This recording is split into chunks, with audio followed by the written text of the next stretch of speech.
Last week in LA, a major case put something into the spotlight that many parents have been feeling for years. That social media platforms like Instagram and YouTube have been purposely designed to keep us hooked, with the worst effects being on children and adolescents, and even worse effects on girls. But here's the real question. What does that mean for you and your child? Because this conversation can quickly turn into extremes. Ban everything. Tech is the problem. Ban screens totally. But if you've been watching this channel for any length of time, you know screen time ain't the enemy. Unstructured, highly reinforcing screen time is. What this case highlighted is something important. Modern platforms are built around attention and keeping you on it. So they find out what you like and they just give you more of it. So they get judged on repeat sessions, continuous scrolling, time on the platform. And this is not a conspiracy theory, but it is a conspiracy. The judge just ruled so himself. That's how the platforms are designed. Now here's where it impacts children. Children are not adults. They don't have the same level of impulse control, frustration tolerance, or internal regulation skills that most adults have. So they don't just use the technology, they get sucked into it. That's why you see things like difficulty transitioning off screens, ignoring their bodily functions such as sleep and using the restroom, or even much more sinister and intense behaviors such as threatening bodily harm to self or others. And this is where it really can get scary. Sometimes a parent may reach in to turn off a game and the child may grab the hand, throw it away, and say something to the effect of, "Don't you ever touch my screen again, or else you're going to pay for it." Totally uncharacteristic. And at this point, even the parent is like, maybe I shouldn't touch it again. But this is the extremes it will go to. And this is just not too much digital usage. This is nervous system overload. So the goal isn't to remove technology completely. The goal is to understand it. That way, we can stop blaming the child and start structuring their environment. Because we've all done it before.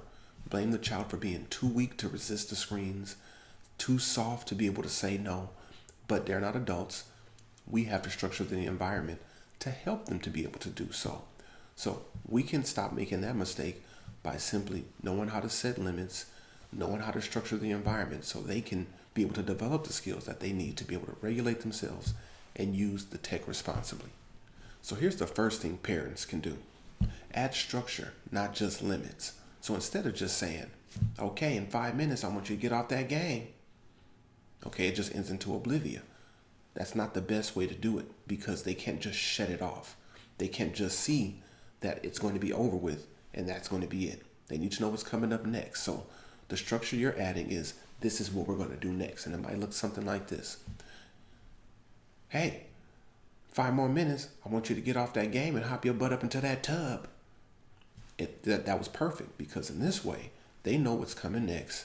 It may not be the funnest thing, but at least they know once this is done, I can transition into the next activity as opposed to it's just cut off, maybe never to come on again. The second thing you can do is add clear start and stop points. Some people may use a timer, but what I've found to be much more effective is to be able to use events. So as opposed to saying, okay, you have 20 minutes. Once that 20 minutes is over, you're done. You might say something like, okay, you can start now, but when it's time for us to eat, we're going to transition into eating. Or you can have 20 minutes now, but as soon as I finish washing these dishes, we're going to go and get into the tub. Okay, so you giving them an event that needs to be done. That way it's clear, it's objectionable, it's objective. We can look at it and everybody can see, okay, the dishes have been washed. This is done. As opposed to timers, 5 more minutes can be asked for. Sometimes you miss the timer. Sometimes you need a little bit of extra time. But if you just say, look, once this event is done, we're going to go to this next event. That way you don't have to worry about timers, setting them off when the alarm goes off or anything like that. You just know once this event is done, we're going to transition into the next one. The third thing you can do, pair screens with real world regulation. So instead of just transitioning from one activity to another that may be boring for them, try to reconnect them back into the environment. So having a conversation with them, having them go outside to touch some grass, taking a movement break, taking a brain break, something that's a little bit fun, but still allows you guys to socialize, interact, and get back into the flow of everyday life. Because digital life moves really, really fast. And when you can get the children to regulate back into real world activities, you'll have much less problem transitioning them off of screens. The fourth thing you can do is watch for intensity, not just time. Now, this is a bonus one because this is when things starts to get a little bit advanced. If you're just looking at the time that they spend on it, two children can spend the same amount of time and have very different reactions to it. What you want to see is how intense do they get when they're actually involved. Are their emotions moving from one place or one extreme to the other? Are they really upset and irritable once they get off?